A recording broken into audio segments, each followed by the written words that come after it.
How we doing? I'm Trigger Trauma, and today we're talking about heart rate.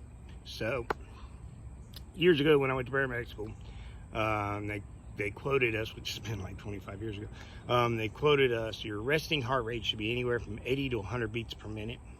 And since then, the reference manuals have revised that, and that's gone down to anywhere from 60 to 80. So, sitting there in the chair, doing not a whole lot of anything, resting heart rate 60 to 80, good shape, no problems, right?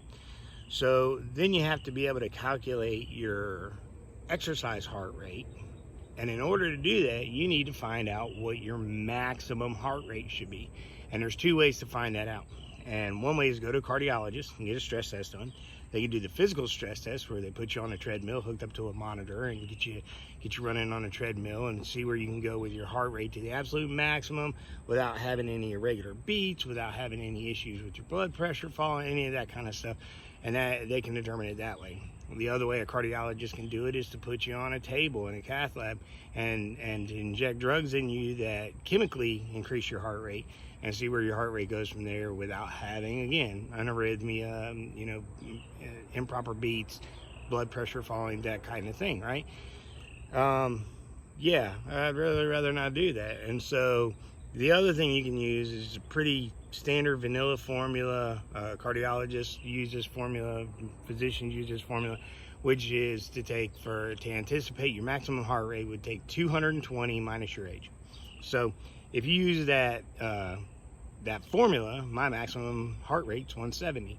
Now that's kind of odd because I have like one speed on an elliptic. When I get on an elliptic and I get to going, I get to this area where I'm really comfortable and the speed's really comfortable, everything's really good, and I'm going along and I feel great. But as soon as I start monitoring my heart rate's anywhere from 180 to 190 beats a minute. So I went and talked to the physician when I was having my annual physical done, spoke with him and said, hey, listen, this is the deal. I know 170 is the number they're saying, 180 to 190 is kind of where I end up, and I'm, physically exerting myself on elliptic.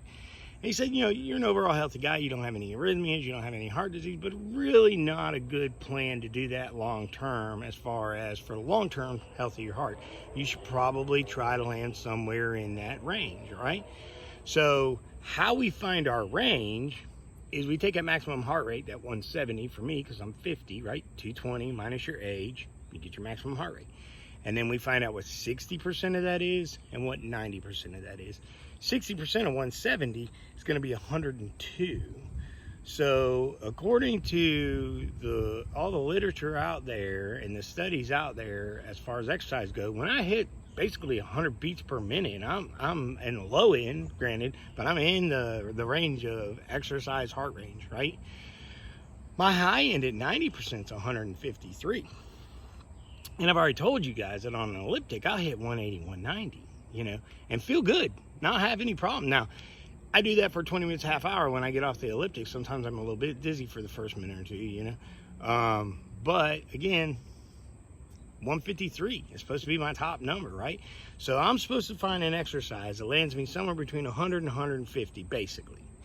So I pretty much had to get off of the elliptic because I only had one speed.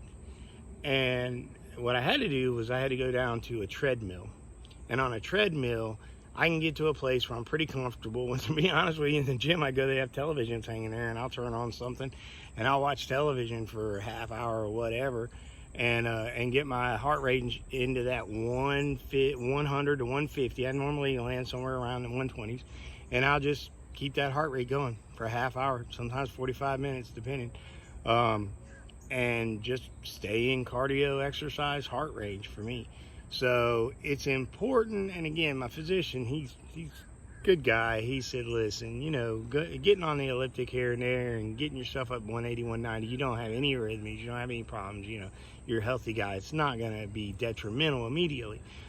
But in the long term, severely overdriving that maximum cardiac number could start to cause you issues. So it's just a better practice to find an exercise where you're going to meet yourself in that range, but you're not going to excessively overdrive it every time you go in there. And like I said, I only had that one speed on the elliptic. I mean, balls to the wall, but I love it. It's what I like. And so backing down to a treadmill helped me out greatly in getting my heart into that range.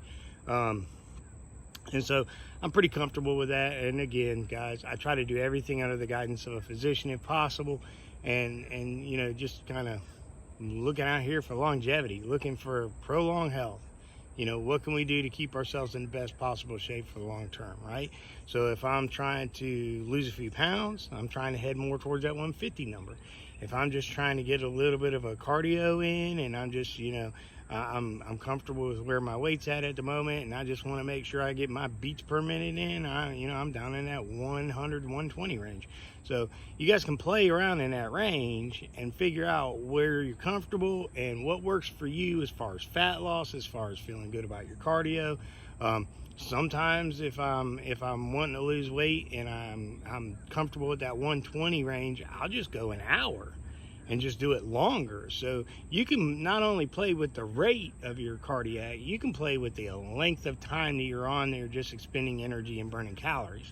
So cardio heart range is important because, again, you're going to have to carry your heart with you through your entire life. Keeping it healthy is a good thing to do. And if you're on testosterone replacement therapy, you know, as a lot of you guys put in the forums, that's the thing that worries you about your heart. The two biggest things I get in concerns as far as TRT goes, number one, am I going to lose my hair? And number two, what about the effects of TRT long-term on the heart? So you guys are obviously concerned about heart health. I figured I'd give you guys how to figure out your rate range, and you know, you guys work in it and figure out where you're comfortable and play around with it a little bit. Not just around with your rate, but also the length of time that you want to continue that rate in order to get the benefit of it. Anyways, I'm Trigger Trauma. I hope you guys have a good day. Bye.